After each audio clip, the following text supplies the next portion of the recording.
I'm just tickled to be here. I especially love the fact that we're having steak. Beef is what's for dinner. I love it. I love that there's a good, big, hearty meal, because I know some of our public officials can relate to me when I say that a lot of times when you go to events, it'll be like some little finger food and some sort of weird punch that's this random color that you don't know what it is. And I always end up next to the lady who's made the punch, and because people are awkward and they're trying to make small talk, I always end up just with my tiny little shot glass of punch, and some lady's throwing some punch recipe at me, all of a sudden. Do you like the punch? I made it. Do you want me to tell you how I do it? I'm thinking, no, but yeah. Well, you wait till the lemon lime Czech Cola goes on sale at the Winn-Dixie, the 2 liters. It's 2 parts lemon lime Czech Cola. Don't pay for the good stuff. Just get the Czech brand. I want you to put 2 parts of that, 1 part white grape juice. And I like to get the can of fruit cocktail, pour the juice off that, put that together, put that in a Tupperware, a nice brown Tupperware in your freezer. They'll put that in your punch bowl, and then you pour that good white Welch's grape. Get the Welch's brand. Pour that white grape juice, sparkling, over that ice ball. And now that's what I do for the Baptist church. For the Methodists, and especially the Presbyterians, you use the real stuff. Put some sparkling ice on there. Get the party started. But you spared me from having to hang out around the punch bowl by serving up a nice big steak. And I'll tell you another thing. I like hanging out with meat eaters. It's liberating. I get to come out of the closet and hang out with my people, the meat eaters. And Joel can attest to this. I have a lifelong life rule, and this is true. 2 groups of people I will not hang out with: people who don't believe in God and people who won't eat meat.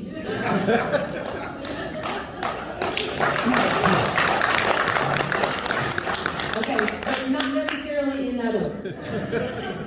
But that life rule goes back a long time, way before we were married. But I do remember when we were planning our reception, meeting with the wedding planner, and she's looking over the selections for our wedding reception. And in a very, wedding planner kind of way, she looks at me and she says, Lynn, I've noticed that you have a lot of protein selections. That's what wedding planners call me, is protein. That's our code word. You have a lot of protein on this menu, and I'm very concerned about the vegetarians that might be attending. What are you doing to accommodate the vegetarians? I said, well, first of all, I'm not worried about the vegetarians. And if you find out who they are, let me know, because we've been infiltrated. I need to know who these people are. They're showing up at our reception. They're not supposed to be here. Anyway, the wedding and the reception with lots of protein selections went off without a hitch. And here we are 15 years later. 15 wonderful years with my sweet husband, Joel, right over here. And our sweet daughter, Emma, is here tonight, too. But I always love going places with Joel, y'all, because I love to see how somebody says our last name. If they say Doro or Dora, I know they know me professionally. So I need to act a certain kind of way. I got to straighten myself up a little bit. But if they say Dura, which all y'all said tonight, if they say Dura, I know that's either somebody from out of County High, must be the world's largest high school, or they're from out Romulus somewhere, and we know them from out in the Romulus community. But I always love just being Joel's wife. I'm happy with that. And I get that more than anything. I know you're Joel's wife. Yes, I can.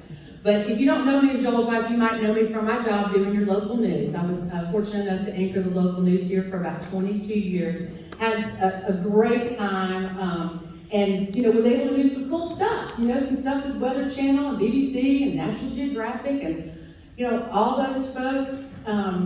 But an average day in news is really very different than what most people think. Your normal day as a news director, which means the weather guy reports to you, the sports guy reports to you, the reporters report to you, the photogs report to you. An average day you get that first thing in the morning looking for stories. You're calling people up. You're looking. You got an hour and a half of news to fill, and you start with a blank slate. So you're calling people. Most people don't like getting a phone call from the news reporter. I don't know why that is. But they're usually never happy to see us or happy to hear from us, but you just dig and dig and dig, and you're looking for a story. You still don't have something. All of a sudden there's a fire, so I got to get somebody into the fire. Well, uh-oh, the news car's broken down. So now I gotta figure out how to get the crew to the fire with the news car. Well, I'll just drive you to the fire. On the way to the fire, the chief meteorologist calls and he says, Lynn, the weather's probably gonna fire tonight. I said, well, I can't worry about it right now. We're headed to the fire. So we finally get information and video on the fire, come back to the newsroom. Somebody's waiting for you on line 1. She's saying, Lynn, you've got to take my husband off the most wanted segment from last night because he's not a drug dealer. You'll be hearing from my lawyer. Well, then you got your boss asking about the budget. We can't hire another news reporter. You're going to do more with less. So you finally get enough stuff together to actually get on the news. Grab a suit jacket off the back of your chair. Throw on some chapstick. Hope your hair's looking okay.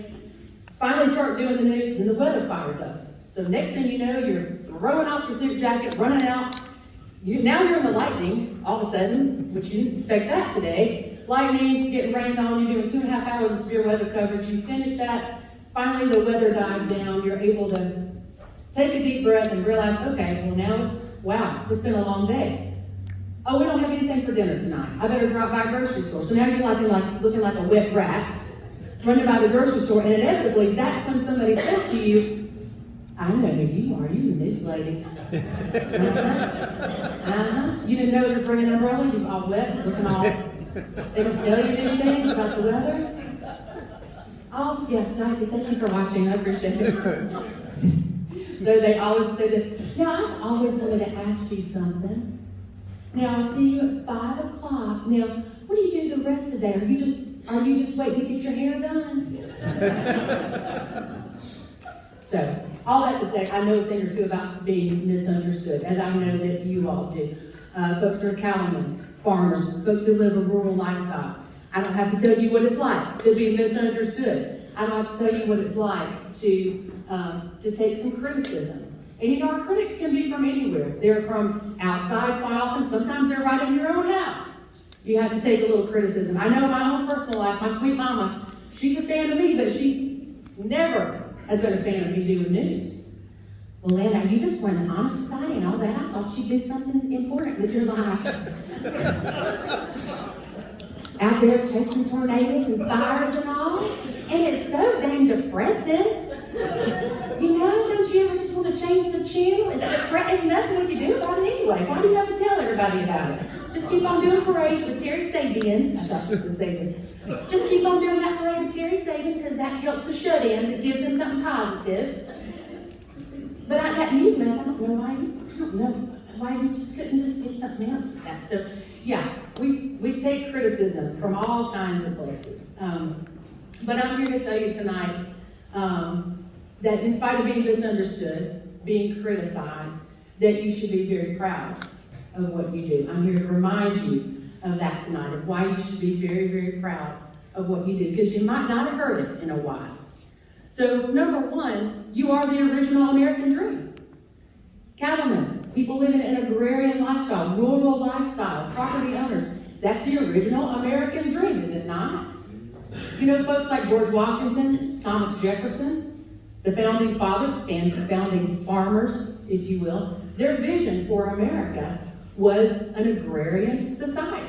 They believed it was a direct link between patriotism and land ownership. That if you own part of America, you'll be loyal to America. Your heart will be with America. You'll fight for America. And oh, by the way, what they wanted America to be was very different from Europe. Europe had its own thing. Let them have their ancient ruins and all that kind of stuff. But we're America, we're a new thing. We want to cut the cord. And the vision for America was, we're going to produce what we need for America right here. And you are a part of that. You are part of that American dream, still continuing today. Secondly, people who live a rural lifestyle, a farming tradition, are more likely to cling to their traditional values. Poll after poll has shown that individuals who live a rural lifestyle are more likely to cling, to hold fast to those traditional values. You're more likely to be loyal to your family, loyal to your community, loyal to your church. You have close-knit ties, close bonds. You're the first one that's going to run to help when a neighbor needs it. Telling you stuff you already know right here. But that's really something that's being lost, I think, in our culture. But you're standing strong for your values. That's not easy. in the culture changing around us. You guys see what's happening in our country, but you're more likely to stand strong in those traditional Bible-based values if you live a rural lifestyle. I think about my papa, my maternal grandfather, who was a lifelong farmer. By the time I came along, he was older and up in years, and he was totally blind, but I got the bus at his house every day. And I'd read in the newspaper, my first news job, I guess. And he couldn't hear a darn either. He would always say, "Read it louder, doodlebug." So I'd read that newspaper all the way through. He always wanted me to start with the obituaries. I know I randomly thought of that, but anyway, when we would finish the newspaper, he would always talk to me about what was going on in my life and how to apply what the Bible said about that. I did not continue in the farming tradition, but his words stuck with me. That's my inner voice today. I hear what Papa said. He would hold up, he had a couple of fingers chopped off from, axe accidents. I don't know how things happen. He didn't have all his fingers, but he would hold up that little nub he did have and say, go straight and narrow. I kept those words with me. Y'all think about that when the generation behind you is within earshot. Don't miss those opportunities. Also, you should be proud of what you do because you have a special calling. There aren't that many cattlemen, farmers in America, and you do have a special calling. I love how Paul Harvey put it. You guys remember him, broadcaster? 1978, just a little piece of what he said. And on the 8th day, God looked down on his planned paradise and said, "I need a caretaker." So God made a farmer. God said, "I need somebody willing to get up before dawn, milk cows, work all day in the fields, milk cows again, eat supper, then go to town and stay past midnight at a meeting of the school board." So God made a farmer. I need somebody with arms strong enough to rustle a calf, yet gentle enough to deliver his own grandchild. Somebody to call hogs, cantankerous machinery, come home hungry, have to wait lunch till his wife's done feeding visiting ladies, then tell the ladies to be sure and come back real soon and mean it. So God made a farmer. God said, "I need somebody willing to sit up all night with a newborn colt, watch it die, then dry his eyes and say, maybe next year." I need somebody who can shape an axe handle from a persimmon sprout, shoe old horse with a hunk of car tire, who can make harness out of haywire, feed sacks, and shoe scraps, who planting time and harvest season will finish his 40-hour week by Tuesday noon. Then painted from tractor back, put in another 72 hours. So God made a farmer. God had to have somebody willing to ride the ruts at double speed, get the hay in ahead of the rain clouds, get stopped in midfield and race to help when he sees the first smoke from a neighbor's place. So God made a farmer. God said, "I need somebody strong enough to clear trees, heat bales, yet gentle enough to tame lambs and wean pigs and tend the pink-combed pullets, who will stop his mower for an hour to splint the broken leg of a meadowlark." Had to be somebody who'd plow deep and straight and not cut corners. Somebody to seed, weed, feed, breed, and rake and disc and plow and plant and tie the fleece and strain the milk and replenish the self-feeder and finish a hard week's work with a 5-mile drive to church. Somebody who would bail a family together with the soft, strong bonds of sharing.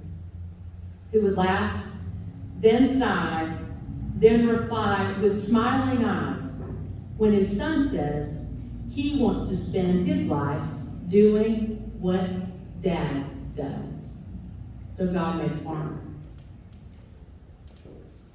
So what now? I want to encourage you to tell your story to that future generation that's coming behind you. Not just the story of how the farm works, but how your God works. Tell them about the faith that has carried you through those difficult times. They need to hear it. The faith that you still walk in today. And the truth of the matter is we need you, not just for the sake on the plate, but we need you.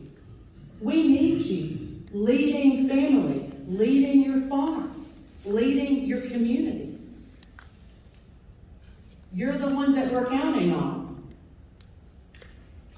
I want to remind you you're strong, you're hardworking, and you're God-honoring. I thank you for that.